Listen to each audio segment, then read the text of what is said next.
L'inspiration, la révélation des 7 tonnerres. Ceci est une prophétie là pour tout le monde. Je vais contourner, vous savez ce que c'est. Je prophétisais que les 7 tonnerres allaient amener les 7 voix vivantes. Je dis que les 7 tonnerres sont les 7 voix, le 7 âges de l'Église, qui sont 7 manifestations du Saint-Esprit dans l'Église en tant que foi, une voix vécue, la vertu, une voix vécue, la connaissance, une voix vécue, la tempérance, une voix vécue, la patience, une voix vécue, la piété, une voix vécue, l'affection fraternelle, une voix vécue. Cela, je l'ai prophétisé par les 7 tonnerres, ce qui devait amener cette voix vécue, cette voix vivante arrivant sur la 3e phase partie A par l'Esprit. Alors vous voyez une idole en mouvement, une stature. Alléluia. Vous avez saisi maintenant? Je prophétisais que les 7 tonnerres amènent 7 voix vivantes par cette manifestation du Saint-Esprit dans l'Église. En d'autres mots, c'était prophétisé le 20 septembre 1974 et depuis les 28 dernières années qu'il y aurait un puissant déversement de la dynamique sur la mécanique pour manifester cette voix vivante comme une seule voix, la voix de l'archange, identifiant la 2e phase de la venue du Seigneur, l'intelligence devant venir, gloire à Dieu. Et frère Robledo en a parlé, frère Brian et les autres frères en ont parlé. Que tout soit établi dans la bouche de 2 ou 3 témoins. C'est déjà établi. Maintenant, Père, que le feu tombe.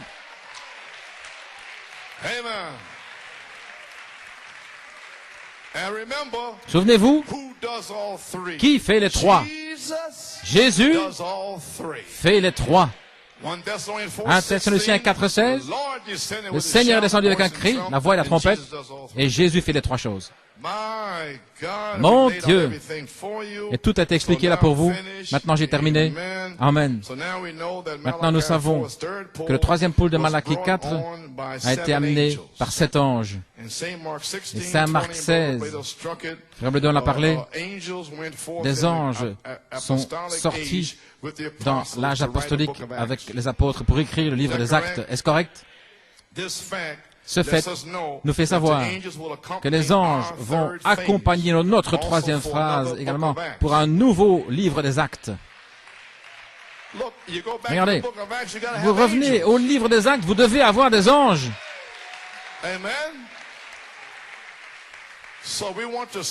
Ainsi, nous voulons mettre l'accent pendant quelques moments sur les dons des anges.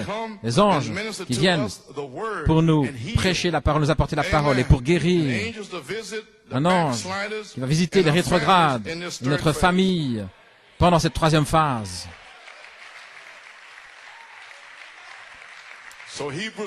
Hébreux 1:7. Et des anges, il dit, qui fait de ces anges des esprits et de ses ministres une flamme de feu. Nous y voilà les amis. J'ai presque terminé ici. Gloire à Dieu.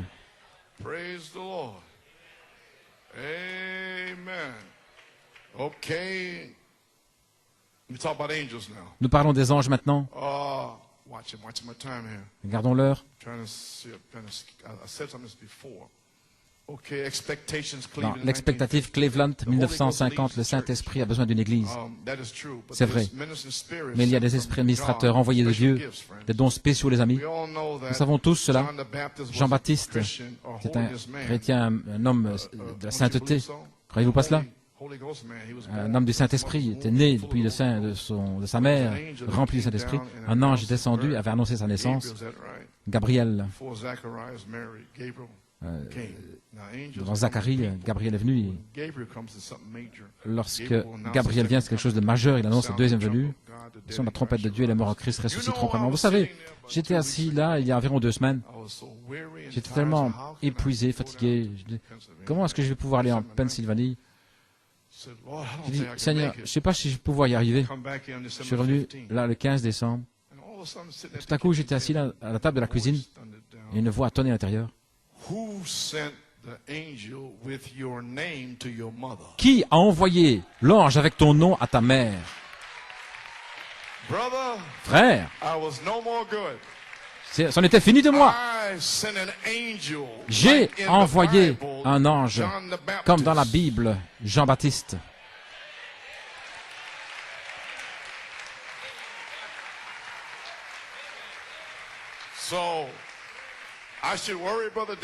Je devrais m'inquiéter, frère Dave? Non. Il dit, je t'ai formé dans cette saison. J'aurais pu te faire arriver en 1980 ou 1800, mais j'étais amené ici dans cette saison, le temps de la fin, pour un but spécifique. Il a dit que rien ne t'arrêtera. La maladie, l'épuisement, rien. Tu termineras le 15 décembre à Bethléem. Et me voici. Gloire à Dieu, amen. Bien, je vais terminer. Gabriel, combien ici croient que Philippe avait le Saint-Esprit, voyons. Qui était-ce? Le Saint-Esprit lui a dit d'aller dans le désert, Gaza. L'ange du Seigneur lui est apparu. Par le Saint-Esprit, l'ange du Seigneur lui est apparu. Vous savez, il est apparu à Paul, il est aussi apparu aux autres, à Pierre et aux autres. Des anges. Frère Robledo l'a mentionné aussi. Maintenant, les anges ont toujours été des esprits administrateurs envoyés dans l'Église. En fait, ce sont les attributs de Dieu, les anges. Frère Robledo en a parlé de façon remarquable. L'ange, le Saint-Esprit, ils viennent de Dieu. Ils font partie de son esprit, ils sont les anges, des esprits administrateurs, des êtres surnaturels. Oui, monsieur. Nous parlons du tiers maintenant, je ne parle pas des deux tiers. Ces gars-là, je les ai mentionnés, Frère Branham a dit. COD, la page 21, plein de convoitises souillées qui se marchent là à Jeffersonville, des anciens, des diacres et autres.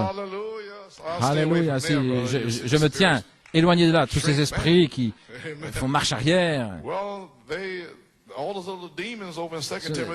Démons de 2 Timothée 3, nous ne sommes pas là-dedans. Alléluia. Je parle du tiers qui est resté avec Christ. Nous y voilà maintenant. Dans les âges apostoliques, ils avaient des anges administrateurs qui accompagnaient les apôtres et les disciples. Ainsi, qu'en est-il de notre jour? Ne pouvons-nous pas avoir des anges également? Amen, frère. Je dois vous indiquer ces choses.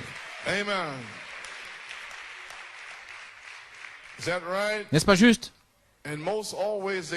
La plupart du temps, ils apparaissent sous la forme de lumière. Une lumière qui est apparue sur Paul, qui l'a aveuglé.